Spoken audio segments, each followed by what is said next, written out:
ఖమ్మంలో బీఆర్ఎస్ నేత మాజీ సర్పంచ్ ఘరానా మోసం బహిర్గతమైంది. గిరిజనుల భూములపై డీసీసీబీ బ్యాంకులో ఖమ్మం రూరల్ మండలం కాచిరాజుగూడెం మాజీ సర్పంచ్ రామారావు మార్టిగేజ్ లోన్ తీసుకున్నారు. సుమారు ₹1 కోటి లోన్ను 8 మంది రైతులపై తీసుకున్నట్లు సమాచారం. సర్పంచ్ మోసం తెలిసి గిరిజనులు లబోదిబోమంటున్నారు. బ్యాంకుకు పరుగులు పెట్టి ఆందోళనకు దిగారు. న్యాయం చేస్తామని బ్యాంకు అధికారులు హామీ ఇవ్వడంతో గిరిజనులు శాంతించారు. మాజీ సర్పంచ్ రామారావు భార్య నాగమణిపై ఉన్నతాధికారులకు ఫిర్యాదు చేశారు.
న్యాయం చేయాలి సార్. మీరు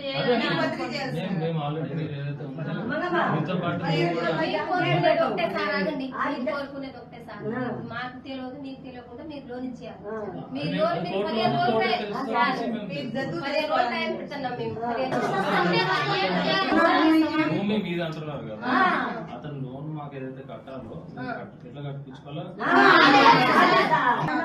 భూమి మీద అయిందా ఎవరిదా మాకు.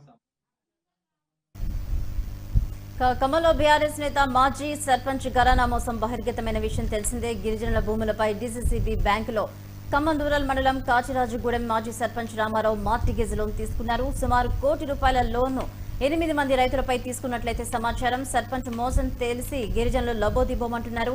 ఇదే అంశానికి సంబంధించి మరిన్ని అప్డేట్స్ మా ఖమ్మం ప్రతినిధి శ్రీనివాస్ అందిస్తారు. Srinivas. Very good morning. Khammam జిల్లాలోని కాశీరాజగూడెం గ్రామంలో తెరాస పార్టీకి చెందినటువంటి ఒక మాజీ సర్పంచ్ చేసిన ఘరానా మోసం ప్రస్తుతం జిల్లాలో తీవ్ర కలకలం రేపుతుంది. అమాయక గిరిజన భూములను ఉపయోగించి మొత్తంగా బ్యాంకు నుంచి ₹1 కోట్ల రుణాలు అయితే తీసుకున్న ఘటన ప్రస్తుతం జిల్లా ప్రజలకు దృష్టికి చర్చకు దారితీస్తుంది. వివరాలకు ఒకసారి వెళ్తే కనుక కాశీరాజగూడెం గ్రామానికి చెందినటువంటి ఒక మాజీ సర్పంచ్, ఏదైతే బీఆర్ఎస్ భారత రాష్ట్ర సమితికి చెందినటువంటి ఒక సర్పంచ్ అయినా మాజీ సర్పంచ్, అతని భార్య కూడా నాగమణికి కూడా ఇద్దరు భార్యభర్తలు కూడా ఒక కుట్రాత్మకమైనటువంటి వ్యవహరిస్తూ గ్రామంలోని 8 మంది గిరిజనుల తీరుపై అయితే మొత్తం వాళ్ళ పేరుతో వాళ్ళ ఏదైతే భూములు ఉన్నాయో వాళ్ళ భూముల పేరుపై భూముల దస్తావేజులు డూప్లికేట్ ఆధారంగా తయారు చేసి స్థానిక డీసీసీబీ బ్యాంకులో మార్టిగేజ్ పెట్టి సుమారు ₹1 కోటి వరకు కూడా రుణాలు తీసుకున్నారనే ఆరోపణలు అయితే వెలువెత్తుతున్నాయి. ఈ మోసం చాలా కాలంగా కూడా రహస్యంగా సాగుతూ ఉండగా గిరిజనులకు ఇటీవల బ్యాంకు నుండి తమ భూములపై అయితే రుణాలు ఎలా తీసుకున్నారో, అసలు తమకు ఎలాంటి సమాచారం లేకుండా బ్యాంకు నుంచి నోటీసులు ఎలా వచ్చాయి అంటూ ఇది కూడా గిరిజనులు భయభ్రాంతులు అయితే గురవుతూ న్యాయాన్ని కోరుతూ బ్యాంకు ఎదుట కూడా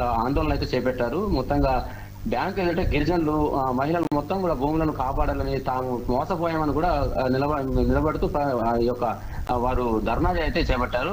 అయితే భూముల సంగతి తెలిసేప్పటికీ ఆ నమ్మకాన్ని మోసం చేశారు అన్ని బాధితులను ఒక మహిళ విలపిస్తూ అయితే మీడియాతో మాట్లాడారు. మరో మహిళ వేదనతో సర్పంచ్ అని నమ్మాం, కానీ ఆయన మాకు తెలియకుండానే మనం మా భూములను తాకట్టు పెట్టి డబ్బులు తీసుకున్నారనే నమ్మకం నమ్మలేకపోతున్న మొత్తంగా అంటూ కన్నీరు కూడా పెట్టుకున్నటువంటి పరిస్థితులు ఉన్నాయి.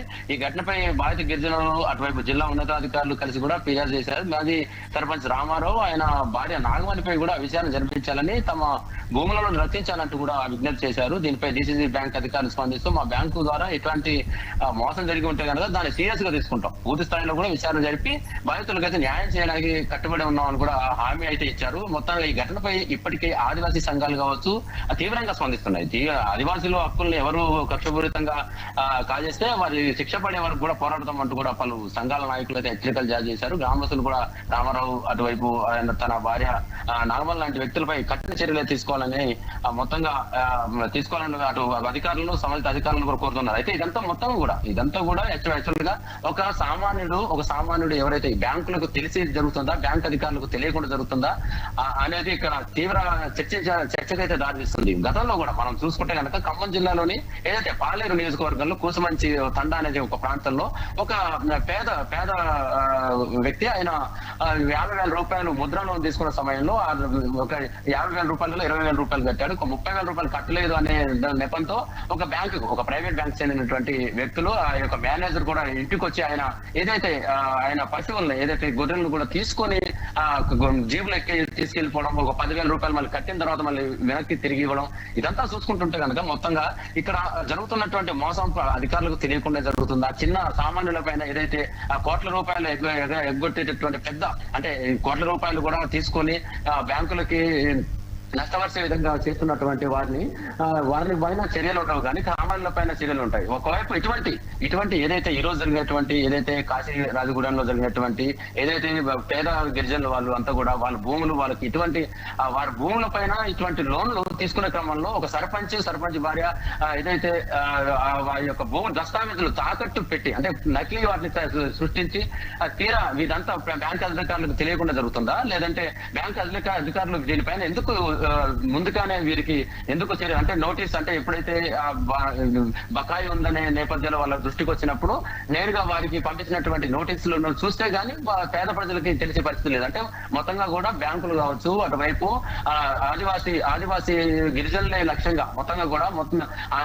ఇటువంటి చర్యలకు తెలవెత్తేటటువంటి విధంలో ఉన్నతాధికారులు కావచ్చు దీనికి సంబంధించినటువంటి అటు ఏదైతే ఆర్బీఐ గైడ్ లైన్స్ కూడా మొత్తంగా దాని ప్రకారం ఇవ్వాల్సి ఉంటుంది. వీరు నకిలీ సంతకాలు నకిలీ దస్తావేజులు పెడితే ఏ విధంగా వీళ్ళు రిలీజ్ చేస్తున్నారు. ఇప్పుడు ఏదైతే చేతులు కాలేక ఏదో పచ్చుకున్న చందంగా ఉన్నదని చెప్పిన ఇక్కడ ఆదివాసీ సంఘాలు చెప్తున్నారు. అంటే మొత్తంగా అధికారులు తెలియకుండానే జరుగుతుంది. ఇదంతా ముందే తెలిసే వీరంతా కూడా ఒక సొసైటీ ఒక సిస్టమ్ ఉంటుంది, ఒక పద్ధతి ఉంటుంది. ఒక ఆదివాసీ గిరిజన ఏరియాలో ఎట్లా ఉంటుందంటే ఆదివాసీకి సంబంధించిన పేస చట్టం కావచ్చు, లేదంటే కొన్ని చట్టాలు దానికి పరిమితి ఇచ్చినటువంటి పనులు అయితే చేయడానికి వీలేదు. ఈ నేపథ్యంలోనే గిరిజన అన్నప్పుడు వారికి నేరుగా నోటీసులు ఇచ్చే క్రమంలో వీరు తీసుకున్నారా లేదు అంటే ఈ యొక్క మొత్తంగా ఈ సర్పంచ్ కావచ్చు ఇటువంటి బ్యాంకు ఉన్న అధికారులు కావచ్చు మొత్తంగా కొమ్మక్క ఈ యొక్క ఉదానికి ఈ యొక్క స్థితికి తెరలేపారనేది అయితే తెలియాల్సింది భవాని.